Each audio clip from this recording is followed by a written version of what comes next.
Hey, what's up, guys? We're going to be doing an exercise and an example of something.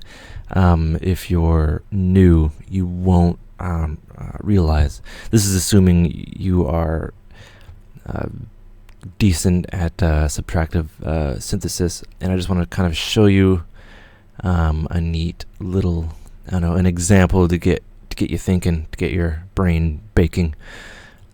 So, what we're going to do is I'm going to select a square.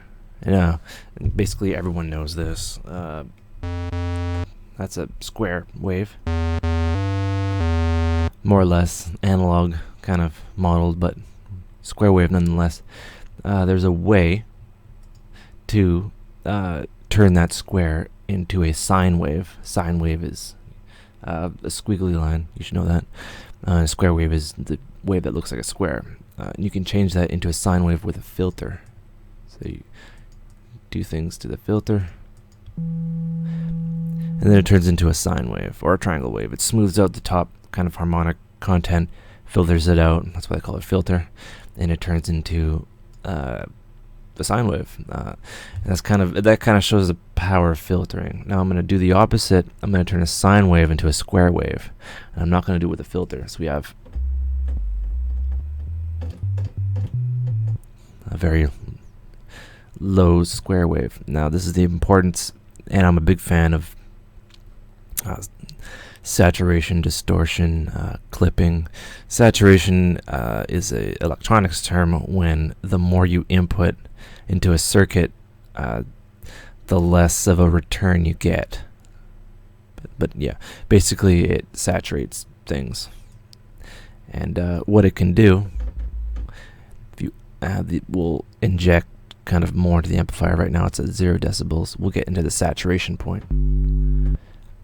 So it kind of turns into a square wave. Now, you'd be like, okay, well, why don't I just use a square wave? That's not the point. This is a point of turning your sounds, be it any sound, a combination. So we'll go sine, saw, and square. That's a rich kind of sound. And what we'll do is we'll put that into the saturation range. I think a saturation is as a cool sound mode. And then what we can do is we can filter, and we use a combination of the filter and the saturation to achieve neat results. We'll go down.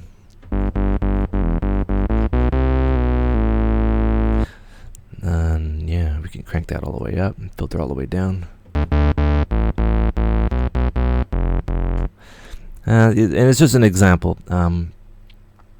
You can do a lot of other kind of neat thing and get some rich harmonic content with a simple amplifier. Think of Jimi Hendrix, Chuck Berry. It's not groundbreaking. It's not new, but it's all in good fun. You can get loud, deep, thunderish kind of sounds. It's awesome. Anyway, that's it for me. Hope you learned something. Take care.